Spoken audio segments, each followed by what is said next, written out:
जय हिंद दोस्तों, मेरा नाम सौरभ और गुप्ता है। आज मैं बात करूंगा बीपीएससी ट्रायल 3.0 री एग्जाम 2024 के बारे में। आपको पता है कि परीक्षा जो री एग्जाम जो हुआ था, इससे पहले 15 मार्च को हुआ। 15 मार्च को पेपर कैंसिल हो गया, फिर उसके बाद दोबारा री एग्जाम हुआ। जो आपको पेपर हुआ 19 तारीख से लेके 19 से 22 तक हुआ, जो 22 तक हुआ, जिसमें सबसे पहले जो पेपर हुआ 19 तारीख को जो पेपर हुआ 6 to 8 का पेपर आपको देखने को मिला। जिसमें अपना कैटेगरी वाइज जैसे बात करें, उसमें कितना कट ऑफ आएगा और कितना बदलाव आएगा उसके बारे में बात करेंगे। तो 6 to 8 में आंसर की आने के बाद कट ऑफ में क्या क्या बदलाव आपको देखने को मिलेगा। देखिए, पीआरटी का भी कट है। कुछ दिन पहले आपका प्रोविजनल आंसर किया आया था, उसमें भी सबका 6% 7% गलती ऐसे पाया जा रहा था। जिसका 80 सही हो रहा था, उसका 75 हो रहा था। जिसको मतलब यूट्यूब के माध्यम से, यानी टीचर लोग के माध्यम से, बीपीएससी के माध्यम से जो नंबर कम ही हो रहा था, ठीक ऐसा ही आपको देखने को मिला है 6 to 8 में। यानी देखिए, जिसका भी कम हो रहा था, इसका मतलब ये नहीं है कि आपका कट ऑफ से बाहर है और ये आपका जॉब नहीं हो पाएगा, आपका निश्चित होगा। लेकिन आपका कम हो रहा है तो सबका कम होगा, क्योंकि जो आप आंसर मान के चले हैं तो वैसे सब लोग तो मान के चलेंगे। तो वैसे ही सब में अगर जिसका नंबर 80 के लगभग 80 से 85 आ रहा है तो उसमें सिलेक्शन पक्का है। और अब बात करें एसएसटी में, तो यहाँ 70 75 से लेके 80 अगर आ रहा है तो फिर सिलेक्शन आप मान के चलिए आपका होना ही होना है। अब सटीक कट ऑफ क्या रहेगा 6 to 8 में। देखिए, 6 to 8 में सटीक कट ऑफ मतलब ये हो गया कि मतलब कितना फाइनल रहेगा, क्योंकि कट ऑफ इस तरह जारी होगा कि जब आंसर किया गया है और उसके बाद आपत्ति करेंगे तो हो सकता है 1 नंबर 2 नंबर आगे आगे पीछे हो सकता है। और आपत्ति करने के बाद ही पता चलेगा कि बीपीएससी ने क्या आंसर को माना है, क्या नहीं माना है। तो जहाँ तक कट ऑफ की बात की जाए तो कैटेगरी वाइज कट ऑफ कितना रहेगा, किसमें है, उसके बारे में बात करेंगे। देखिए, सबसे पहले हम बात करते हैं एसएसटी का। एसएसटी में 75 से लेके 80 तक अगर रहता है तो सुरक्षित है। और वही बीसी की बात करें तो 70 से लेके 75 तक रहेगा तो सही है। ईबीसी के लिए 65 से लेके 70 तक, और ऐसी महिलाओं में 5 नंबर 2 नंबर कम आप देखने को मिल जाएगा। लेकिन बात किया जाए इससे पहले टीआरई 2 में, तो उसमें महिलाओं और पुरुषों का कट ऑफ लगभग समान ही था। लगभग समान तो कभी नहीं हो सकता है, लेकिन जल्दी जल्दी रिजल्ट निकला, जिसके चलते कट ऑफ समान देखने को मिल गया। हिंदी 6 to 8 में कट ऑफ 80 से 85 तक जाएगा। यूआर में 80 से 85 जाएगा, इससे ज्यादा नहीं जाने वाला है, क्योंकि इसमें सीटें भी कम है और लोग भी उतना नहीं है जितने पहले थे।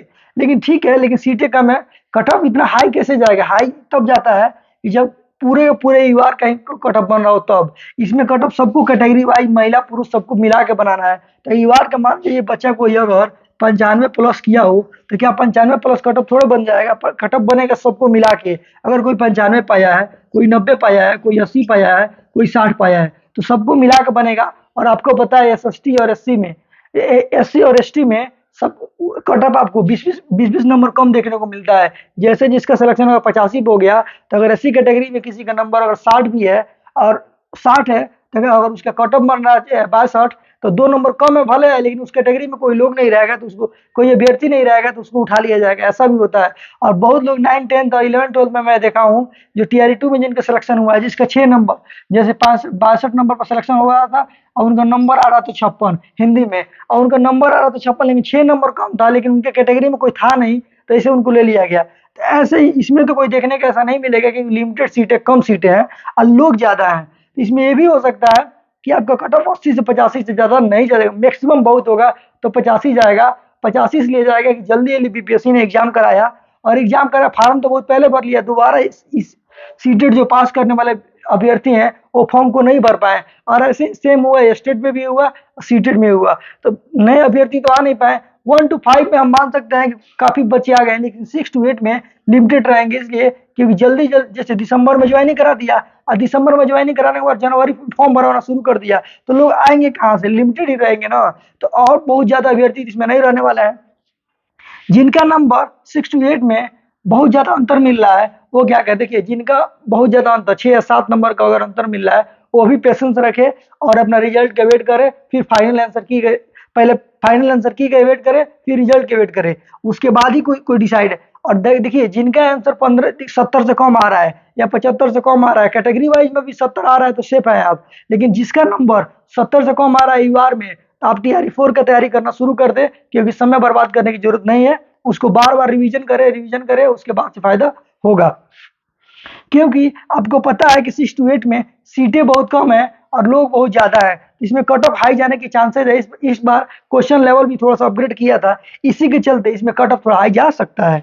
रिजल्ट अब कब तक आने की पूरी पूरी संभावना दिख रही है। देखिए जैसे जैसे आंसर की प्रोविजनल आंसर की सबका आना शुरू हो गया है, तो वैसे अब लग रहा है कि रिजल्ट भी आपको आने की पूरी संभावना है, क्योंकि प्रोविजनल आंसर की आपको 2 तारीख 2 या 3 तक आपको सबको देखने को मिल जाएगा, 11 12 9 10 सबका। तो उसके बाद 7 दिन टाइम दिया जाएगा, तब मान के चलिए 9 तक, 9 सितंबर तक आपको मौका मिल जाएगा। और 9 सितंबर के बाद तातवा तिथि जो जाती है उसको नॉन क्लियर अपलोड करने की बात की गई है। तो 23 तक उन्होंने डाटा अपलोड करेंगे, 23 तक अपने डाटा अपलोड करेंगे। 23 के बाद आप मान के चलिए 27 28 तक या अक्टूबर के फर्स्ट वीक में आपको रिजल्ट 100% देखने को मिल जाएगा।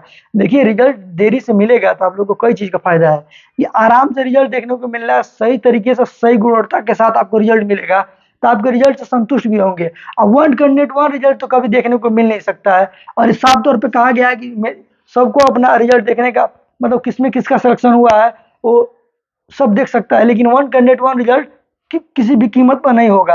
और इसमें भी कहा गया है कि इसमें भी बैकलॉग सीटों को ऐड करने की बात की गई है। तो बैकलॉग सीटों का लिस्ट अभी तक नहीं आया कि किस वर्ग में कितना बैकलॉग सीटें ऐड होगी। और उसके साथ साथ जो कह रहा था सप्लीमेंट्री रिजल्ट, बीपीएससी के नोटिस में साफ कहा गया है कि साफ तौर से कहा गया है कि इसमें सप्लीमेंट्री रिजल्ट कोई भी एक तरह से जारी नहीं किया जाएगा। वेटेज की भी सुविधा इसमें कोई नहीं रखा गया है। एक तरह से मान के चला जाए कि जिनका नंबर कम है, बहुत ज्यादा अगर कम देखने को मिल रहा है, 2 नंबर 5 नंबर अगर कम दिख रहा है तो ठीक है, लेकिन जिसका ढेर ज्यादा कम दिख रहा है तो वो क्या करे, अपनी टीआरई 4 की तैयारी करना शुरू कर दे। टीआरई 4 में डोमिसाइल लागू होगा कि नहीं होगा। देखिए टीआरई 4 में डोमिसाइल 100 का 100% डोमिसाइल लागू होने वाला है, क्योंकि इसमें बहुत ज्यादा मांग की जा रही है कि डोमिसाइल नीति लागू हो। अगर डोमिसाइल इसमें लागू होता है तो बहुत ऐसे अभ्यर्थी हैं जिनका फायदा होगा, बिहार वाले बच्चों को तो फायदा होना ही है, और इसके साथ साथ जो बाहर राज्य वाले बच्चे हैं वो आने से इसमें डरेंगे। और डरेंगे क्या कि अदर राज्य वाली इतने ढीठ हो गए हैं कि अपने डोमिसाइल से लेकर अपना मार्कशीट भी जो फेक बनवा कर अपना जॉब कर रहा है, और फिर बाद में पता चल रहा है कि ये फेक है, फिर उनको नौकरी से निकाला जा रहा है, नौकरी से, और 5 साल के प्रतिबंध किया जा रहा है कि आप पेपर नहीं दे सकते हैं। लेकिन अगर यही चीज पहले जांच हुआ रहता तो बिहार वाले बच्चों को ज्यादा जॉब मिला रहता, और यूपी हुआ, मध्य प्रदेश हुआ, किसी भी राज्य वाले हुए तो उनका उस तरह गलती डॉक्यूमेंट के चलते नौकरी नहीं हुआ रहता। ऐसे ही टीचर संबंधी वीडियो देखने के लिए हमारे चैनल को लाइक करें, सब्सक्राइब करिए। जय हिंद।